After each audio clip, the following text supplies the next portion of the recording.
मनुष्य पाप क्यों करता है?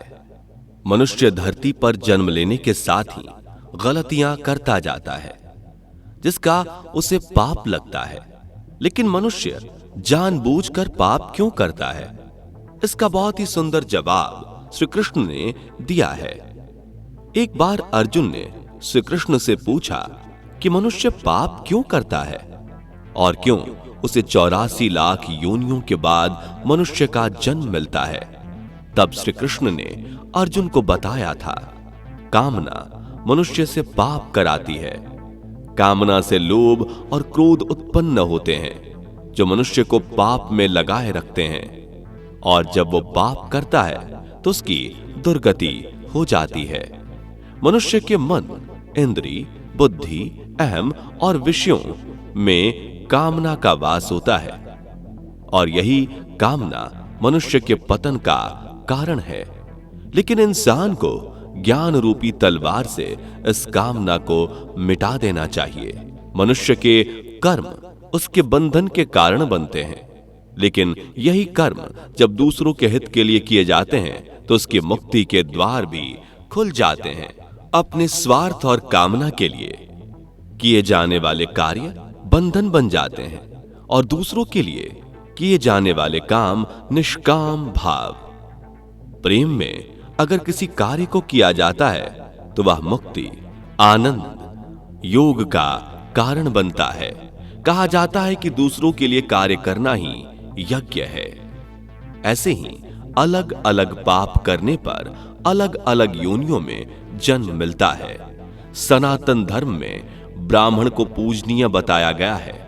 शास्त्र कहते हैं कि अगर कोई व्यक्ति जानबूझकर या फिर भूल से भी ब्राह्मण की हत्या कर देता है तो उसे ब्रह्म हत्या लगती है, जो कि महापाप है। और जो व्यक्ति इस कार्य में साथ देता है उसे कुंभीपाकम नाम की सजा दी जाती है। गरुड़ पुराण के दूसरे अध्याय में बताया गया है कि ब्राह्मण की हत्या करने वाले को मृग, शूकर, ऊंट और अश्व की योनि में जन्म लेना पड़ता है। चोरी करने वाले या चोरी में साथ देने वाले व्यक्ति को कीड़े मकोड़े से भरे नरक में यातना सहनी पड़ती है। जो इंसान अपनी पत्नी को छोड़ देता है वो गंडमाल नाम के रोग से पीड़ित रहता है। स्त्री के बल पर जो जी रहा होता है उसे अगले जन्म में लंगड़ा पैदा होना पड़ता है। गरुड़ पुराण में उल्लेख है कि किसी दूसरे की स्त्री के साथ संबंध बनाने वाले व्यक्ति को घोर नरक की यातना सहनी पड़ती है, और यह सारी यातनाएं सहन करने के बाद उसे भेड़िया, गिद्ध, कुत्ता, बगुला, सांप और कौवा की योनि प्राप्त होती है। इन सभी योनियों के बाद उसे मनुष्य की योनि प्राप्त होती है। शास्त्रों में यह भी लिखा है कि अगर पूर्वजों और देवताओं को खुश नहीं किया जाता तो मरने के बाद इंसान को 100 साल तक कौवे की योनि में जन्म लेना पड़ता है। उसके बाद मुर्गा और सांप की योनि के बाद मनुष्य योनि प्राप्त होती है। अगर कोई व्यक्ति किसी का कत्ल कर देता है तो अगले जन्म में उसे गधे की योनि प्राप्त होती है।